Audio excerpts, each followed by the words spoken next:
여러분 안녕하십니까? 뉴스라이브 문을 엽니다. 요즘 겨울은 삼한사온 대신 삼한삼이라는 말이 나오고 있습니다. 3일 동안 춥다가 4일 동안 미세먼지가 이어진다는 말이죠. 기온이 영상권으로 회복되는 오늘 오후부터는 또다시 공기가 탁해집니다. 방한 마스크 넣고 황사 마스크 다시 꺼내셔야 되겠습니다. 1월 30일 뉴스라이브 지금부터 시작합니다. 오늘의 헤드라인입니다. 보수구청장의 강세를 보인 중랑구에 전 서울시 부시장과 현 서울시 의원 등 민주당 후보들이 도전하고 있습니다.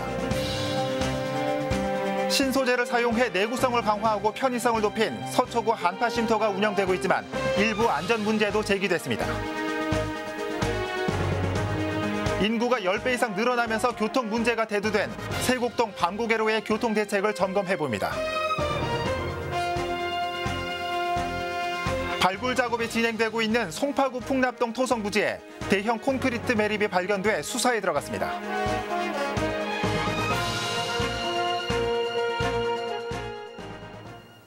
(6.13) 지방선거가 5개월도 채 남지 않으면서 각 지역에서는 일찌감치 도전장을 내민 후보들도 속속 나타나고 있습니다.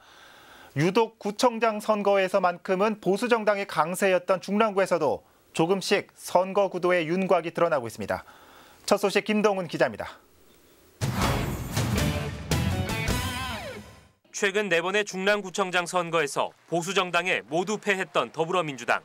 인물 경쟁력에서 패인을 찾고 올해 지방선거에선 경쟁력 있는 후보로 서력에 나설 준비를 하고 있습니다. 서울시에서 공직을 시작해 행정국장과 대변인 등의 요직을 거친 류경기 전 서울시 부시장이 그 주인공. 최근 지역에서 기자회견을 열고 출마를 공식화했습니다. 변화를 갈망하는 중랑 구민의 뜻을 받들어 서울시에서 평생 쌓아온 행정 경험을 활용하여 중랑구를 일대 도약시킬 큰 일꾼으로 거듭나고자 결연히 선언하고자 합니다. 하지만 민주당 내 현역 서울시 의원들의 구청장 도전이 변수입니다. 시의회 의장 직무대행을 지낸 성백진 의원과 김태수 의원이 본격적인 행보에 나서고 있습니다. 이에 경선 등을 통한 당내 교통정리가 필요한 상황입니다. 한편 보수정당에선 현역 나진구 구청장이 유력 주자로 손꼽히고 있습니다. 현재 한국당에선 나구청장에 당내 경쟁자가 없는 상태로 지역에선 사실상 나구청장이 본선행을 확정했다는 분위기입니다. 인지도와 현역 프리미엄이 강점이지만 4년 전과 비교해 무너진 보수층 제거는 숙제로 남아 있습니다. 한 3년 6개월의 변화가 10년의 변화와 맞먹는다, 이런 말을 합니다. 우리가 다른 구에 좋은 것을 배우러 가는 구에서 다른 구가 우리 구에 좋은 정책을 배우러 오는 구가 되었다. 기분 좋은 변화의 바람이 불어오고 있다, 이렇게 말씀을 드리겠습니다. 현직인 나진구 구청장을 내세운 자유한국당의 수성이냐, 압도적 당 지지율을 등에 업은 더불어민주당의 탈환이냐, 치열한 선거전이 예고되고 있습니다. 딜라이브 서울 경기 케이블 TV 김동훈입니다.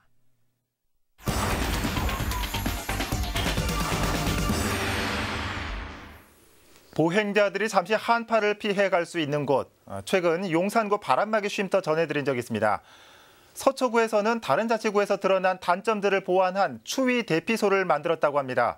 현장의 취재기자 연결해 살펴보도록 하겠습니다. 이재용 기자. 네, 저는 지금 서초구청 맞은편에 위치한 서리풀 이글루 앞에 나와 있습니다. 네, 이 기자, 이 서초구 추위 대피소 이름은 서리풀 이글루라고요. 먼저 소개 좀 해주실까요? 네, 소개를 위해서 서리풀 이글루 앞으로 조금 더 이동을 해보도록 하겠습니다. 예.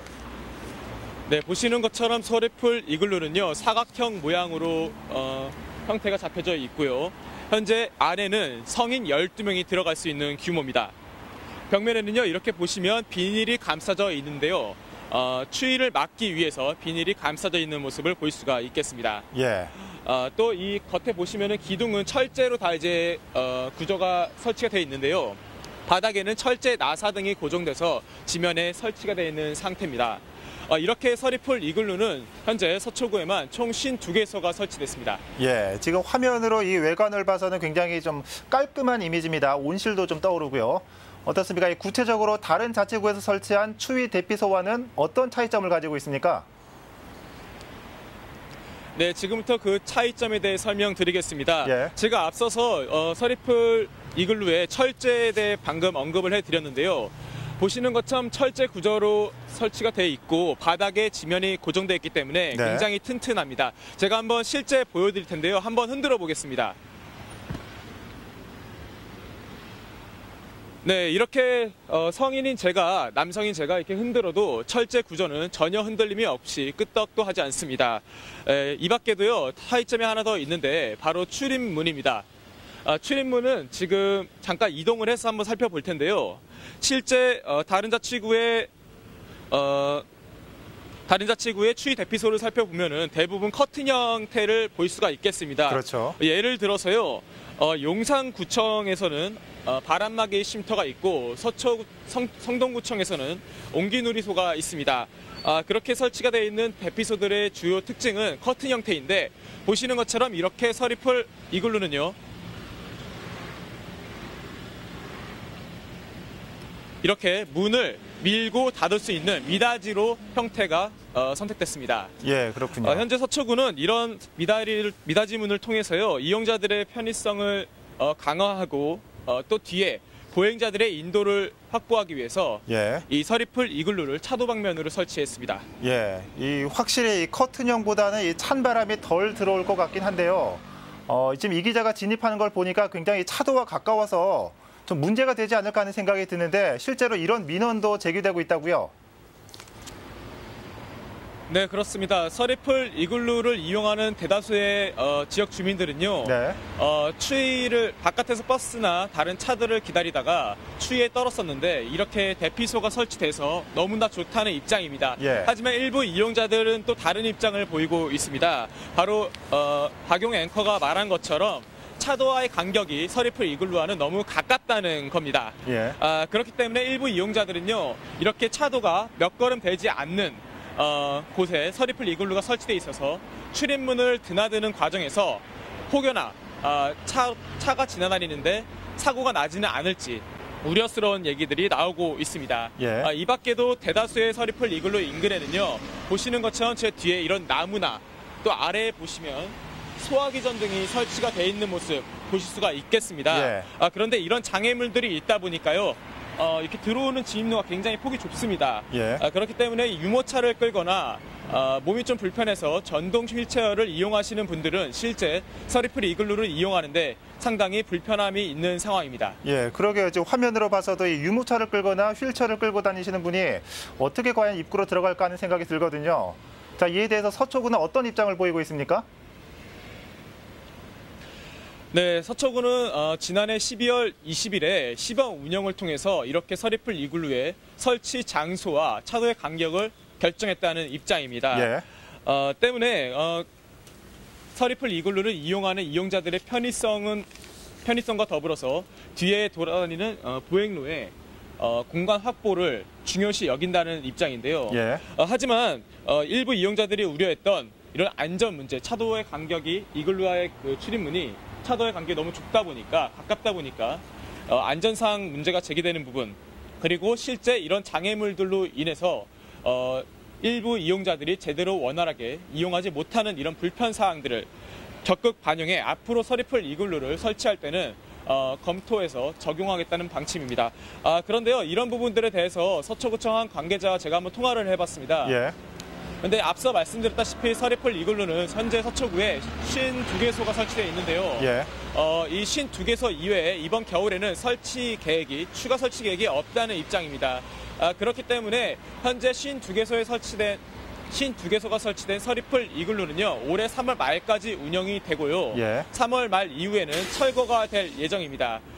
지금까지 서리풀 이글루 앞에서 소식 전해드렸습니다. 네, 이재용 기자 수고했습니다. 이게 화면상으로 봐도 이 기존의 한파 쉼터에 비해서 좋아 보이긴 합니다만 한편으로는 더 많은 주민들의 편의를 위한다면 조금 단가를 낮춰서 더 많은 곳에 설치했으면 어땠을까 하는 생각도 듭니다.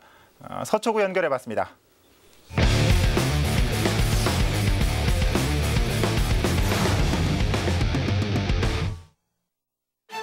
강남구 세곡동의 보금자리 지구는 6년 전부터 본격적인 입주가 시작이 됐습니다. 이전에 5천 명이던 인구는 현재 10배 이상 늘어났습니다. 인근 지역까지 개발되면서 교통량도 급속히 증가해 반고개로는 상습 정체로 몸살을 앓고 있습니다. 세곡동 일대 교통 문제 해소를 위해 추진되고 있는 반고개로 확장 공사, 보도자료 팩트체크해서 점검해봅니다.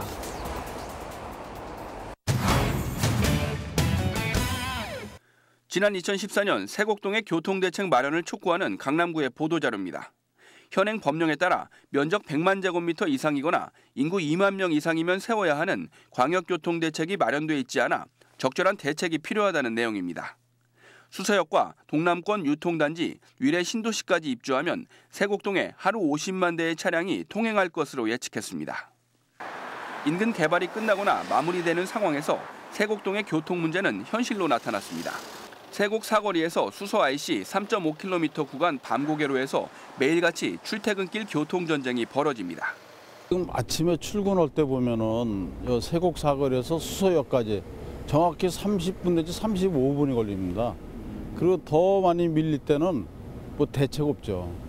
서울시는 지난해 수서 IC에서 세곡동 사거리 구간 밤고개로를 기존 왕복 6차선에서 8차선까지 확장한다고 발표했습니다. 올해 12월까지 완공한다는 계획입니다. 또 도로 공사와 함께 도로변 전선의 지중화 공사도 함께 추진하겠다고 밝혔습니다. 상습 정체 구간인 밤고개로를 확장하는 공사가 한창입니다. 지난해 6월부터 사업에 들어가 일부 구간만 빼고 보상을 모두 마쳤습니다. 당초 12월까지 계획을 잡아놓은 서울시. 최근 나머지 예산 111억 원이 모두 서울시 의회를 통과하면서 사업에 속도가 붙었습니다. 6개월 앞당겨 추진하기로 했습니다. 현재 공정률 보면 15% 정도 되고 6월 달 정도 돼서 차로가 확보되면 전체 공정률 한 70% 정도 도달할 것으로 판단합니다. 이미 SRT 수서역 800m 구간은 2년 전 역사를 준공하면서 확장 공사를 마무리한 상태입니다. 현재 삼성 동탄 간 KTX 지하 연결을 위해 수서 사거리에서 공사가 이루어지고 있지만 교통 흐름에 큰 지장을 주지는 않고 있습니다. 전선을 땅에 묻는 지중화 사업도 끝났습니다. 그렇다면 나머지 구간은 어떨까? 최근 한국전력은 강남구청에 밤고개로 지중화 사업 신청을 최종 승인했습니다. 서울시와 강남구, LH와 SH공사가 구간별로 공사를 벌이는데 마지막으로 자치단체가 확보한 예산을 반영하기로 결정한 겁니다. 모두 142억 원이 투입됩니다.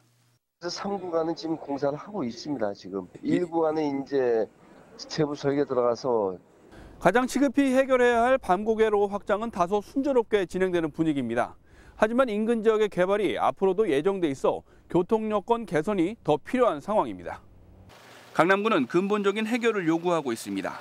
그 답을 10년 전 위례 신도시 개발과 함께 수립된 광역교통 개선 대책에서 찾고 있습니다. 계획된 제2양재대로를 과천시까지 연장하고 대모산 터널을 지하화하면서 동부간선도로와 연결해달라는 겁니다. 서울시가 새로 추진하는 동남권 광역교통 개선 대책 용역은 2월 말쯤 나올 예정입니다. 결국은 대모산 터널이나 위례 과천선이나 이런 광역 인프라 확충 계획들이 한 10여 년째 지금 표류 중으로 아직 추진이 안 되고 있습니다. 그래서 주민분들도 요구하시는 사항이 그거를 조속히 시행을 해달라. 밤고개로는 경기도 성남과 강남을 이어주는 주요 교통로입니다. 8차선 확장 계획이 앞당겨졌다는 소식은 반가운 일이지만 다른 교통량 분산 대책들이 현실화되기까진 앞으로 더 기다려야 할 상황입니다. LH와 SH가 세곡동을 분리개발하면서 예산을 줄이려다 피해간 교통대책. 현재 국회에는 제2의 세곡동이 생기지 않도록 도시개발 시 교통대책을 의무적으로 세우도록 하는 광역교통특별법 개정안이 상정돼 있습니다. 보도자료 팩트체크 지역구입니다.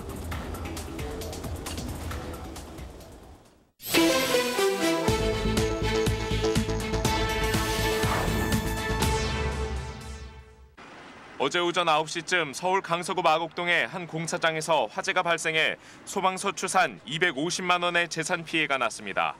다친 사람은 없었지만 이 불로 공사장 안에 있던 컨테이너 창고 1개와 내부 집기가 불에 탔습니다.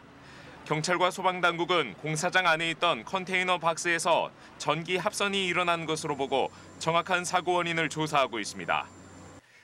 어제 새벽 1시쯤 서울 송파구 잠실동의 한 다세대 주택에서 불이 났습니다. 이 불로 4층에 거주하던 50대 윤모 씨와 40대 박모 씨가 연기를 들이마셔 인근 병원으로 옮겨졌습니다.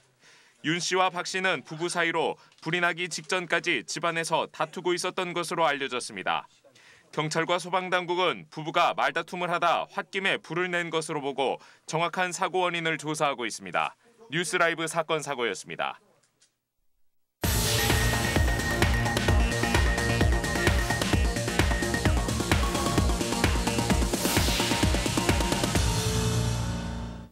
송파구 풍납동 토성 서성벽 발굴 현장에서 대규모 콘크리트 매립이 발견됐습니다. 군은 지난 24일 지난해 9월부터 시작된 서성벽 발굴 현장에서 잔존 성벽 추정 문지 등과 함께 원인 미상의 대형 콘크리트가 발견됐다고 밝혔습니다.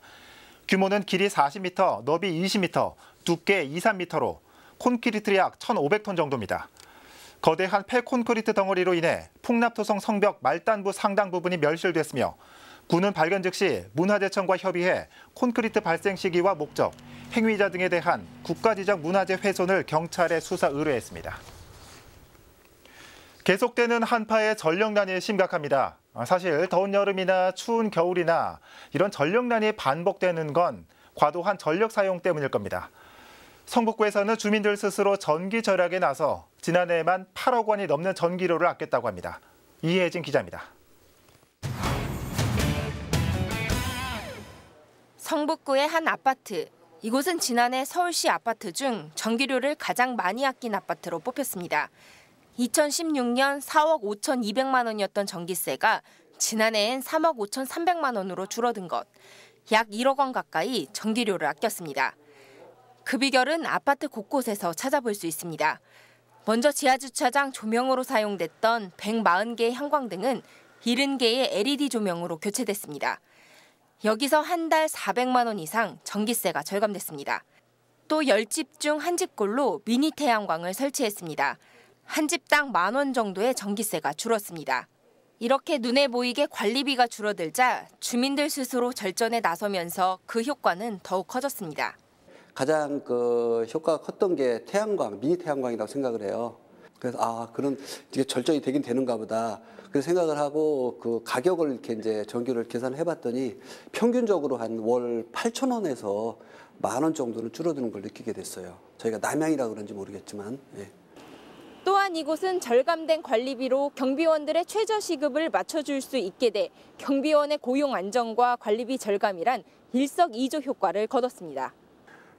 어떻게 보면은 우리가 입주자 대표 회의에서 올려준 최저임금만큼 이상 또 관리비 절감을 시킨다는 거죠, 직원들이. 그러니까 선순환의 연속이다. 그래서 이게 선순환이 계속되는 게 동행의 파급 효과가 아닌가라고 이렇게 생각하고 있습니다. 2012년 성북절전소 사업이 시작되면서 전기 절감에 나선 아파트나 단체는 모두 64곳. 그 결과 지난해 전기 절감량은 전년도 대비 3.6%로 요금으로 환산하면 8억 2천만 원을 아낄 수 있었습니다.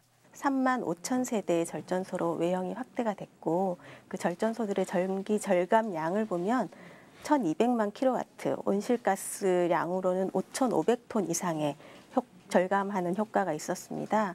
성북구는 절전소 사업에 참여할 경우 LED 교체에 따른 비용 지원을 우선 검토할 예정이며 올해 성북절전소를 70개로 확대한다는 계획입니다. 딜라이브 서울 경기 케이블 TV 이혜진입니다. 올해 8살이 된 아이들이 오는 3월 초등학교 입학을 앞두고 있습니다. 초등학생이 된다는 게 설레기도 하겠지만 한편으로는 환경 변화에 따른 부적응이 걱정되기도 할 겁니다.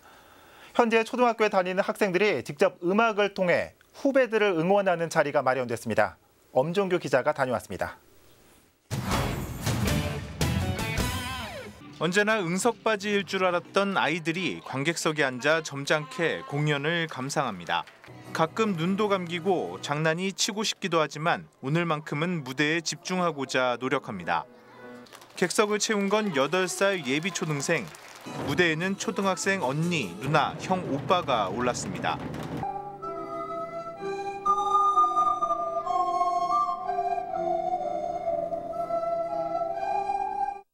올해 입학을 앞둔 동생들을 위해 초등학생들이 응원의 메시지를 전하기 위해 마련된 자리.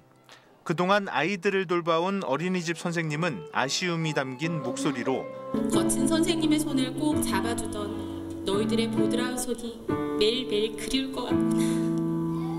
초등학교에 가서도 많은 사람들에게 도움을 주고 베풀 수 있는 마음이 넓은 너희들로 자라나길 바라며 그리고 한 살 아래의 동생들도 또박또박 응원의 편지를 읽어내립니다. 친동생처럼 사랑해주고 돌봐주었던 형님들 정말 고맙답니다. 초등학교에 입학하는 늦었다고 훌륭한 형님들의 모습을 보니 자랑스럽기만 합니다. 선생님의 격려와 선후배들의 응원까지 더해져서인지 아이들은 그 어느 때보다 씩씩하게 입학 포부를 밝힙니다. 친구들이 많아서 좋을 것 같아요. 재밌게 할 것 같아요. 친구도 많이 사귀고요. 공부도 잘하고 앞으로도 친구들을 많이 사귀고 칭찬 많이 받았으면 좋겠어요, 선생님. 초등학교 입학은 그동안의 익숙함을 버려야 하는 아이들에게 스트레스가 되기 쉽습니다. 이를 치유할 수 있는 명약은 칭찬이라고 전문가들은 말합니다. 아이들이 사실은 초등학교와 어린이집은 너무 다르잖아요. 그렇기 때문에 아이들도 긴장하고 있어요. 그래서 1학년이 가장 중요한 시기이기 때문에 우리 부모님들께서는 항상 하루에 한 가지씩 칭찬해주기.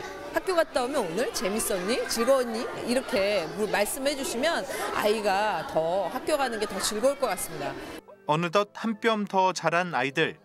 초등학교라는 더 큰 세상을 향해 발걸음을 내딛고 있습니다.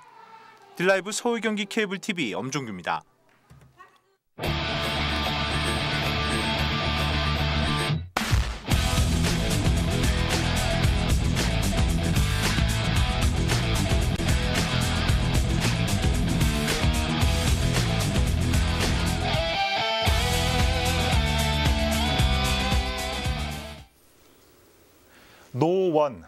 노원구가 다음 달부터 운영하는 블록체인을 기반으로 한 지역 화폐 이름입니다.